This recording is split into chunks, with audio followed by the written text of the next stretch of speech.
আম্মু, মামা আমাকে পড়ানোর নাম করে আমার খালি পেটে আর আমার বুকের উপর হাত দেওয়ার চেষ্টা করে। কি বলিস এসব? বিশ্বাস করো আম্মু, মামার চরিত্র ভালো না। তিনি সব সময় আমার সাথে খারাপ কাজ করতে চায়। এভাবে বলতে নেই মা, উনি তোমার মামা হন। মামা হয় দেখে কি উনি আমার পেটে হাত দিবেন? আর কেউ কি তার ভাগ্নিকে পড়ানোর নাম করে তার বুকের উপর হাত রাখবে? এমন মামা থাকার চেয়ে না থাকাই অনেক ভালো। মারে, এভাবে বলতে নেই, উনি তোর আপন মামা হয়। আমি জানি আমার ভাই কতটা ভালো। আর তুই সকাল সকাল এইসব কি শুরু করলি? তুমি আমার কথা বিশ্বাস করো না কেন? যেই দিন তোমার মেয়ের ইজ্জত তোমার ভাইয়ের হাতে চলে যাবে, সেই দিন বুঝবে। আমি আজকে আমার বাবাকে সবকিছু বলে দিব। মামাকে আমাদের বাসা থেকে বিদায় করো, নইলে আমাকেই বরং এই বাসা থেকে বের করে দাও। কিছু হলেও ইজ্জতটা তো বাঁচবে আমার। ঠাস ঠাস করে তানিয়ার গালে ওর মা দুইটা চড় দিয়ে বলল, চিচি, তোর লজ্জা করে না এইসব কথা বলতে? তোর মামা এখানে পড়ে আছে শুধু টাকার জন্য। সারাদিন কাজ করে রাতে তোরে পড়াই, আর তুই কিভাবে এইসব কথা বলতে পারলি? তানিয়া কান্না করতে করতে বলল, আমাকে বিশ্বাস করবে কেন তুমি? আমি তো তোমার মেয়ে না যে আমাকে তুমি বিশ্বাস করবে। তুমি তো তোমার আদরের ভাইকে বিশ্বাস করবে। যেই দিন আমি বিষ খেয়ে আত্মহত্যা করব, তখন তুমি বুঝবে। এখন আমি শতবার বলার পরও বুঝবে না। তানিয়ার কথা শুনে ওর মা একটু ভয় পেয়ে গেল। মেয়েকে হাত ধরে সোফায় বসিয়ে বলল, তোর কি হয়েছে মা? সবকিছু আমাকে খুলে বল। আর সবকিছু কি সত্যি সত্যি হয়েছে নাকি? তানিয়া কান্না করতে করতে বলল, আম্মু, তবে কি আমি তোমাকে মিথ্যা কথা বলছি? তানিয়ার আম্মু বলল, আচ্ছা মা, শুরু থেকে বল কি হয়েছে। তানিয়া বলল, আজকে রাতে পড়ার সময় মামা আমাকে খুব সুন্দর করে পড়ায়। শেষে যখন আমার পড়া শেষ, তখন আমার খালি পেটে মামা হাত রেখে বলে, জানো তানিয়া, তোমার পেটটা দেখতে সেই সুন্দর। মেয়েদের সবচেয়ে আকর্ষণীয় জায়গা হচ্ছে এই খালি পেট। এইসব বলে আমার পেটের উপর হাত দেয়। আর যখন উপরে হাত নিতে চাই, তখন আমি দৌড়ে পালিয়ে এসেছি। আমি কি এখন এসব বুঝি না বলো? আমি কি বোকা মেয়ে? আমি এখন ক্লাস 10-এ পড়ি। আমার একটা মান সম্মান আছে আম্মু। তুমি জিজ্ঞাসা করবে মামা আমার সাথে কেন এসব করে? তানিয়া ওর মাকে জড়িয়ে ধরে কান্না করে এসব বলছে। তানিয়ার মা এক হাত দিয়ে জড়িয়ে ধরে বলল, কান্না করিস না মা, আমি সবকিছু দেখছি। সাবধান, তুই তোর বাবার কাছে এইসব কথা ভুলেও বলবি না, ঠিক আছে? তানিয়া বলল, কেন বলবো না? বাবা আমাকে অনেক ভালোবাসে। বাবাকে বললে এর একটা সমাধান করবে। তানিয়ার আম্মু বলল, আমি বলছি তো, আমি সবকিছু দেখে নিব। তোর বাবাকে কিছু বলতে হবে না। এই মুহূর্তে দরজা ঢেলে তানিয়ার বাবা ভিতরে ঢুকলো। তানিয়ার বাবা তানিয়াকে কান্না করতে দেখে বলল, আমার মেয়ের কি হয়েছে যার কারণে এভাবে কান্না করছে? তানিয়া চোখের পানি মুছে বলল, আম্মুকে বলছি ফুচকা খাবো, আম্মু ফুচকা এনে দেয় নাই, তাই উল্টো আমাকে মেরেছে, এজন্য কান্না করছি। আমি তানিয়া আর আমার আপুর কথাগুলো দরজার আড়াল থেকে এতক্ষণ শুনতেছিলাম। আমি ওয়াশরুম থেকে যখন বের হয়ে বাইরে যাব, তখন আমার কানে এইসব কথাগুলো ভেসে আসে। আমি ভাবতেও পারি নাই আমার ভাগ্নি আমার সম্পর্কে এইসব কথা বলবে। কিভাবে ও এটা বলতে পারলো? চিচি, কি বলে? আমি নাকি পড়ানোর নাম করে ওর পেটে হাত দেওয়ার চেষ্টা করি। এইসব কথা শুনতেই আমার ঘৃণা হচ্ছে। তানিয়া কিভাবে এইসব কথা বলতে পারলো? ও হ্যাঁ, মনে পড়েছে, ও আমার উপর প্রতিশোধ নেওয়ার জন্য এইসব করছে। তাহলে হয়েছে কি, কালকে বিকালে দুলাভাইয়ের সাথে কাজ শেষ করে বাসায় ফিরছি। তানিয়ার রুমের পাশ দিয়ে যেতেই কেমন যেন অদ্ভুত ধরনের কিছু আওয়াজ ভেসে আসলো। ভিতর থেকে এমন মনে হচ্ছিল যেন কোনো মেয়ে কোনো কিছুর কারণে চিৎকার করছে। আর আমার ধারণা মতে শারীরিক কোনো সম্পর্ক যখন হয়, তখন এই ধরনের আওয়াজ মূলত ভেসে আসে। আর সকাল থেকে নাকি আপু বাসায় নেই, তানিয়া একা একা বাসায়। এজন্য আমার একটু সন্দেহ হলো। আমি চুপচাপ দরজা খুলে তানিয়ার রুমে ঢুকে গেলাম। আর ভিতরে গিয়ে দেখি তানিয়া বসে বসে কম্পিউটারে ভিডিও দেখছে। হঠাৎ করে তানিয়া পিছনে তাকিয়ে আমাকে দেখে বোকা হয়ে যায়। ও তাড়াতাড়ি কম্পিউটার বন্ধ করে দাঁড়িয়ে পড়ে। কিছুক্ষণ পর তানিয়া কান্না করতে করতে বলল, মামা, আমি তোমার পায়ে পড়ে বলছি, তুমি আমার আম্মুকে কিছু বলবে না প্লিজ। আমি তানিয়ার গালে ঠাস ঠাস করে দুইটা চড় দিয়ে বললাম, ছিছি, তুই এইসব নোংরা ভিডিও দেখিস? জানিস আপু এসব জানতে পারলে তোর কি অবস্থা হবে?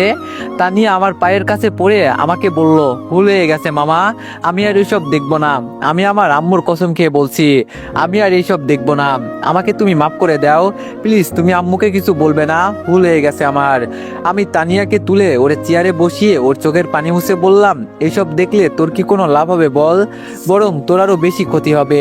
তোর মতো এই বয়সটা আমারও ছিল, আমারও অনেক মন বলছিল এইসব দেখতে, কিন্তু আমি কি করেছি, নিজেকে নিজে কন্ট্রোল করেছি।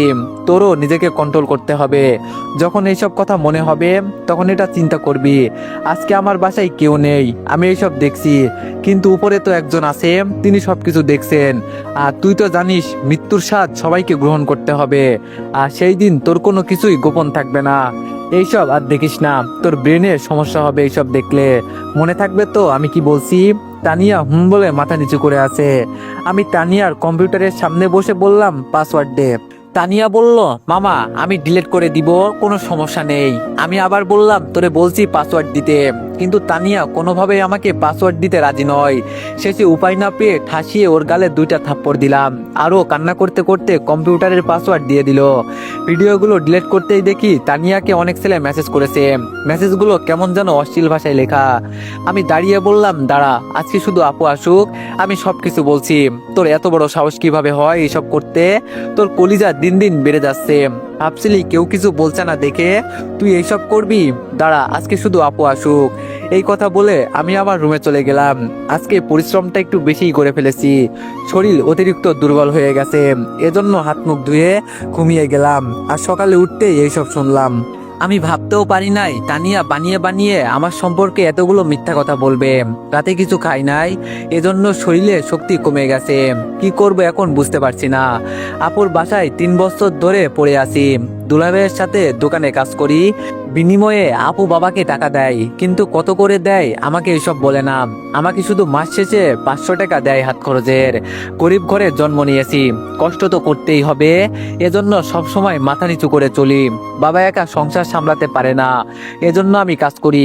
তবে আজকে তানিয়া আমার সম্পর্কে এসব কথা বলবে আমি কখনো ভাবতেও পারি নাই। ওরে আমি কত ভালোবাসি আরও। তবে আমার আপু আমাকে অনেক ভালোবাসে। একটা কথা কি, আমি ওর ভাই আর তানিয়া ওর নিজের মেয়ে। হয়তো আমাকে কিছুদিন পর এই বাসা থেকে বের হতে হবে, নইলে চুপচাপ আমাকে পালিয়ে যেতে হবে। এছাড়া আর কোনো উপায় নেই। হঠাৎ আপু ডেকে বলল, কিরে রিফাত, বাইরে আই, রাতে কিছু খাস নাই? আমি আপুর ডাক শুনে দরজা দিয়ে বের হলাম। টেবিলে বসে দুলাভাই আর তানিয়া বসে নাস্তা করছে। আমি আপুর সামনে গিয়ে বললাম, আপু খিদে নেই। রাতে আসার সময় বার্গার নিয়ে আসছিলাম। আপুর সাথে মিথ্যা কথা বললাম। আপু আমার হাত ধরে টেবিলে বসিয়ে বলল, নাটক কম করে টেবিলে বসে নাস্তা কর, এত কথা বলিস না। আর আমি জানি তুই রাতে কি খেয়েছিস। আমি আপুর কথা শুনে টেবিলে বসে পড়লাম। তবে তানিয়া শুধু বলল, জানো বাবা, আমি সেই দিন নাস্তা করতে দোকানে গিয়েছিলাম। 3টা রুটি সাথে 1 প্লেট ডাল খাওয়াতে আমার কাছ থেকে গুনে গুনে 40 টাকা নিয়েছিল। এখন তুমি বলো, দিনে যদি একজন মানুষ 40-50 টাকার নাস্তা করে, তাহলে সে মাসে কত টাকা খেলে এর কোনো হিসাব আছে বলো বাবা? দুলাভাই হাসি দিয়ে বলল, ওদের কাজই এটা, বুঝলে মা? তাছাড়া আমাদের খিদে লাগলে তো খেতেই হবে, শক্তি ছাড়া কাজ করা যাবে না। তানিয়া কাকে উদ্দেশ্য করে এই কথাটা বলল আমি খুব ভালো করেই বুঝেছি। আমি চুপচাপ নাস্তা শেষ করে রুমে চলে যাচ্ছি, তখন পিছন থেকে আপু ডাক দিয়ে বলল, রিফাত এইদিকে আয় তো একটু। আপুর ডাক শুনে একটু ভয় পেয়ে গেলাম। সকালে তানিয়া যে কথাগুলো বলল, না জানি আপু আমাকে কি করে। তবে আপু আমাকে এজন্য বিশ্বাস করে। আপু জানে আমি কতটা একটা ভালো ছেলে। আমি আপুর সামনে গিয়ে বললাম, আপু বল কি করতে হবে। আপু আমার হাতে একটা লিস্ট দিয়ে বলল, যা বাজার করে নিয়ে আয়।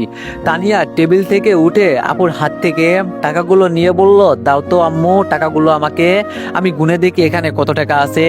দুলাভাই টেবিলে বসে থেকে বলল, বাজারে যাওয়ার কি দরকার, আমার কাছে দাও, আমি আমাদের দোকান থেকে তোমার ভাইকে দিয়ে পাঠাবো নি। আপু বলল, তার আর কোনো দরকার নেই, রিফাত তোরে যেটা বললাম সেটা কর। তানিয়া আমার হাতে টাকাগুলো দিয়ে বলল, মামা এখানে 5000 টাকা আছে, সবগুলো একদম নতুন নোট, সাবধান হিসাবে কোনো ভুল যেন না হয়।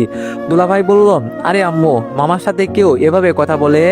উত্তরে তানিয়া বলল, কেউ যদি আমার সাথে বাজে ব্যবহার করে আমি এভাবেই কথা বলি, শুধু হাতে মেরে দেখাই নাই, এটাই ভাগ্য মনে করো। আম্মুর কারণে বেঁচে আছে, নইলে কোন দিনই ঘাড় ধাক্কা দিয়ে বের করে দিতাম। আপু তানিয়াকে ধমক দিয়ে বলল, তোরে এইসব কথা বলতে বলেছি, আর কি সব উল্টাপাল্টা কথা বলিস তুই? রিফাত তুই বাজারে যা। আমি মাথা নিচু করে চুপচাপ বাইরে চলে গেলাম। আসলে এই মানুষ ঠিকই বলে, গরিব হয়ে জন্ম নেওয়াটা হয়তো পাপ। তবে আমি তো তানিয়াকে ভালো করতে চেষ্টা করছিলাম, কিন্তু ও যে আমার সাথে এইসব করবে আমি ভাবতেও পারি নাই। হঠাৎ ফোনটা টুংটুং করে বাজতে লাগলো। ফোনের স্ক্রিনে তানিয়ার বান্ধবী ঋতুর নাম্বারটা ভেসে আসে। এই মেয়ে আমাকে অনেক বিরক্ত করে।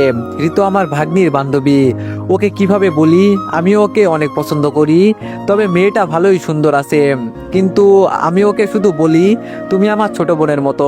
ফোনটা রিসিভ করে বললাম, ঋতু বলো, কি খবর তোমার? ঋতু বলল, আমার আবার কিসের খবর? আপনি তো আমাকে কলই দেন না। আমি বললাম, বিজি থাকি তো, কিভাবে কল দিব বলো। তো তোমার পড়াশোনা কেমন চলছে? ঋতু বলল, এত পড়াশোনা করে কি হবে বলেন, শেষে তো আপনাকেই বিয়ে করতে হবে। আমি বললাম, শোনো ঋতু, তুমি আমার ছোট বোনের মতো, এইসব বলতে তোমার আমি না করছি না। ঋতু বলল, আপনি বললেও আমি শুনবো না। আর আজকে কিন্তু আমি আপনাদের বাসায় আসছি। আপনি কোথায়?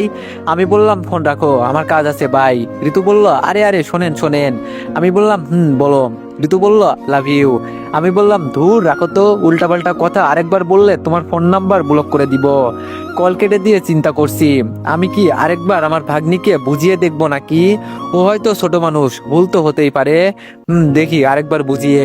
আপুর লিস্ট অনুযায়ী সবগুলো বাজার করে বাসার দিকে রওনা দিলাম। কলিং বেল বাজাতেই আপু এসে দরজা খুলে দিল। আমি আপুর হাতে বাজারগুলো দিয়ে বললাম, আপু, দুলাভাই কি দোকানে চলে গেছে? আপু বলল, মাত্র কিছুক্ষণ হলো গিয়েছে। আমি আপুর হাতে বাজারের লিস্ট সহ টাকাগুলো দিয়ে বললাম, সবকিছু একটু হিসাব করে নিস, আমাকে এখন দোকানে যেতে হবে।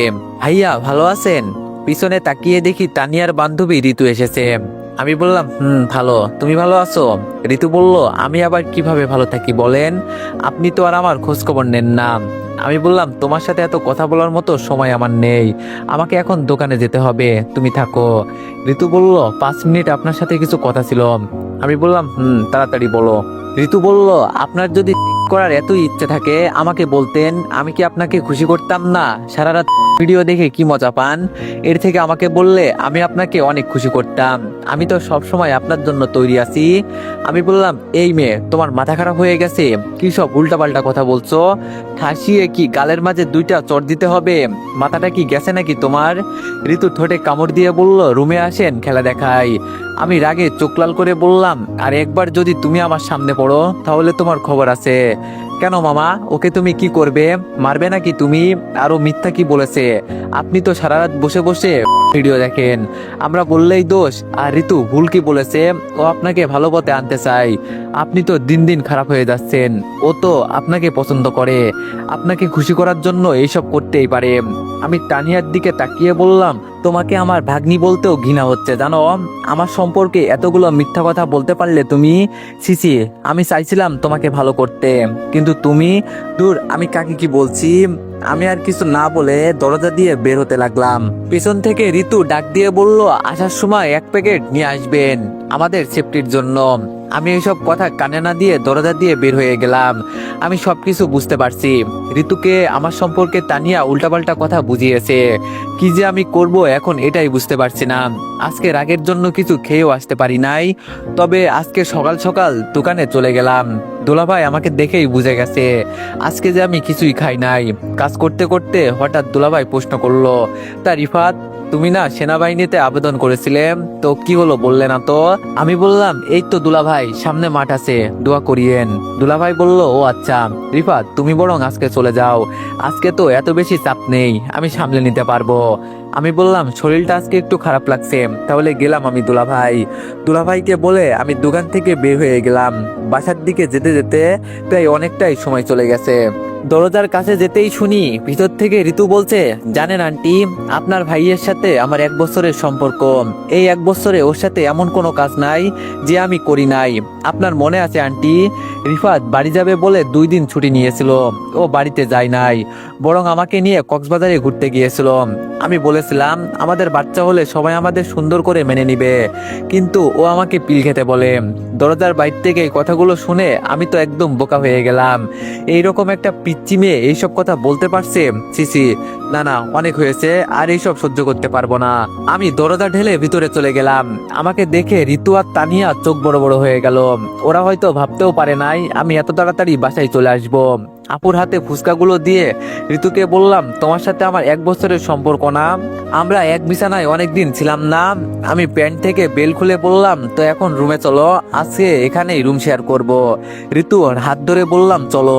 আপু আমাকে চট দিয়ে বলল, চিচি রিপাত, এটা কোন ধরনের বিয়াদুপি? আমি আপুকে বললাম, তুই চুপ থাক, আমিও আজকে দেখতে চাই এই মেয়ের কত বড় কলিজা হয়েছে যে আমার সাথে বাজে কাজ করতে চাই। আমার কথা শুনে ঋতু কান্না করতে লাগলো। এবার আমি ঋতুর হাত ছেড়ে দিয়ে বললাম, আমার সম্পর্কে এগুলো মিথ্যা বলার সাহস তোমাকে কে দিয়েছে? তোমার সাথে আমার 1 বছরের সম্পর্ক, কেন মিথ্যা কথা বললে? কি চাও তুমি আমার কাছে? এবার আপু বলল, ঋতু তাহলে এগুলো মিথ্যা কথা বলছো? আমি ঋতুকে ধমক দিয়ে বললাম, কি হলো বলো না কেন? তুমি সত্যি কথা বলছো নাকি মিথ্যা কথা বলছো? ঋতু ভয়ে ভয়ে বলেই দিল, আসলে আন্টি সরি, আমার ভুল হয়ে গেছে, আমি মিথ্যা কথা বলছিলাম। এবার আমি তানিয়ার দিকে চোখ ঘুরিয়ে তাকিয়ে বললাম, তোর সাহস হয়েছে খুব না? কিছু বলছি না দেখে তুই মাথায় উঠে নাচবি? আমি আপুর হাত ধরে তানিয়াকে নিয়ে আপুর রুমের কম্পিউটারের সামনে বসিয়ে পাসওয়ার্ড দিয়ে বললাম, মেসেঞ্জারে ঢুকে একটু চেক কর। আপু আমার কথা মতো তাই করলো, আর সব দেখে আপু রাগে ফুলতে লাগলো। আমি আপুর দিকে তাকিয়ে বললাম, তোর মেয়ে এতটা খারাপ হয়ে গেছে যে তুই বাসার বাইরে যাওয়ার পর ও বসে বসে কম্পিউটারে ভিডিও দেখে? আর সেই দিন আমি এইসব দেখে ফেলেছিলাম বলে আমার নামে উল্টাপাল্টা মিথ্যা কথা বানিয়ে বলছে। আর এখন ঋতুকে এখানে নিয়ে আসছে আমার সাথে মিথ্যা অভিনয় করতে, যাতে তুই বিশ্বাস করিস আমি খারাপ ছেলে। আপু দাঁড়িয়ে লম্বা আর মোটা একটা লাঠি নিয়ে আসলো তানিয়াকে মারতে। আমি তানিয়াকে ধরে কোনো মতো আমার রুমে নিয়ে গেলাম, নইলে আজকে আপু ওরে মেরেই ফেলতো। আপু বাইরে সোফায় বসে একা একা কান্না করছে। তানিয়া কান্না করতে করতে আমাকে বলল, মামুর বাচ্চা, তোরে যদি এই বাসা থেকে বিদায় না করতে পারি, আমার নাম তানিয়া না, তোর জন্য আম্মু আমাকে আজকে মারতে চেয়েছিল। আমি তানিয়াকে ছেড়ে বিছানার উপর বসে বললাম, আমাকে তোমার বিদায় করতে হবে না, খুব তাড়াতাড়ি আমি তোমাদের বাসা থেকে বিদায় হয়ে চলে যাব।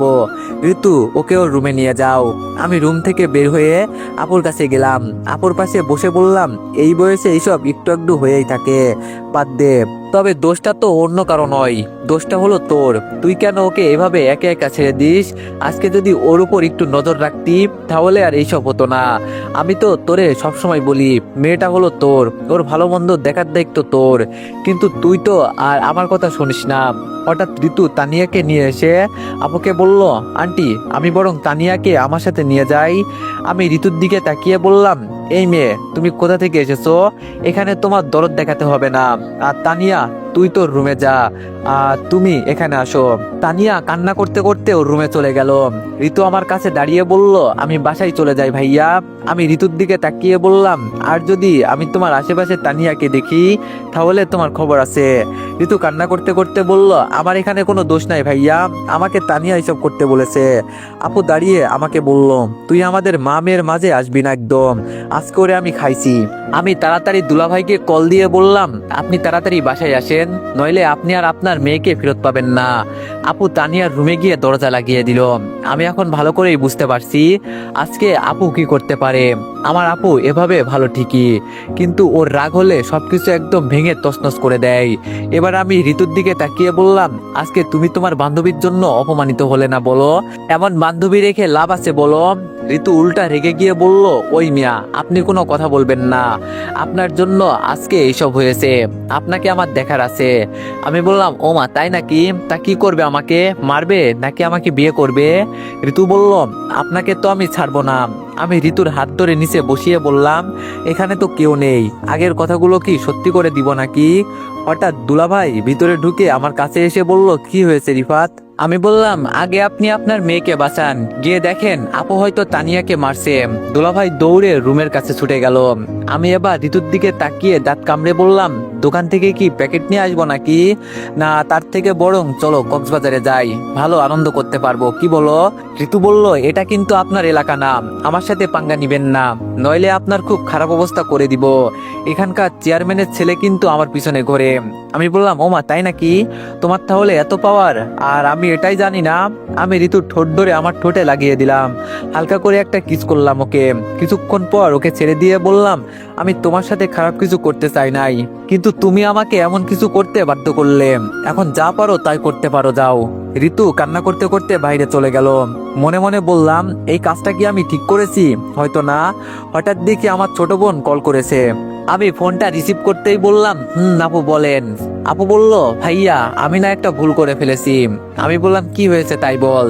আপু বলল, আমি আজকে সকালে আম্মুর সাথে ঝগড়া করেছি, কিন্তু এখন আম্মু আমার সাথে কথা বলে না। আমি বললাম, কি নিয়ে ঝগড়া করলি? আপু বলল, আম্মু আমাকে বলে নাকি আমি বাবার মতো দেখতে কালো হয়েছি, আমাকে নাকি কোনো ছেলেই বিয়ে করবে না।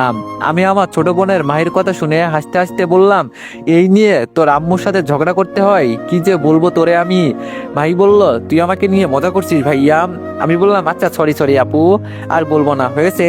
মাই বলল, হয়েছে। এখন আমার আপুর কাছে দে তো, আপুর সাথে কথা আছে। আমি বললাম, আপু এখানে নাই, ভিতরে আছে, পরে কল দিবনি। ভাই বলল, আচ্ছা তুই আসবি কবে? আমি বললাম, এই হয়তো সবকিছু ছেড়ে চলে আসতে হবে, মনে হয় এখানে বেশি দিন চাকরি করা যাবে না। ভাই বলল, ভাইয়া আম্মু আর বাবা মিলে মাঝে মধ্যে দেখি তোর বিয়ে নিয়ে আলোচনা করে। আমি বললাম, এত তাড়াতাড়ি বিয়ে করে আমি কি করব? ভাই বলল, এত তাড়াতাড়ি বিয়ে হচ্ছে বড় কথা এটা না, বড় কথা হলো আমাদের চাচাতো বোন আছে না, যে একবার ওই ছেলের সাথে ধরা খেয়ে বিদেশে চলে গেছে, শুনছি তার সাথেই নাকি তোর বিয়ে দিবে বলেছে। আমি বললাম, কি? সিসি, বাবা মা বললেই আমি কি ওই মেয়েকে বিয়ে করব বলে তোর মনে হয়? হঠাৎ দেখি দুলাভাই তানিয়াকে নিয়ে রুম থেকে বের হলো। তো এভরিওয়ান, নিউ গল্প কেমন হয়েছে সবাই একটু কমেন্টে জানাবেন। আর যদি গল্পটি ভালো লেগে থাকে তাইলে এই গল্পের নেক্সট পার্টের জন্য সবাই একটু বেশি বেশি লাইক আর কমেন্ট করে দিয়েন। ধন্যবাদ।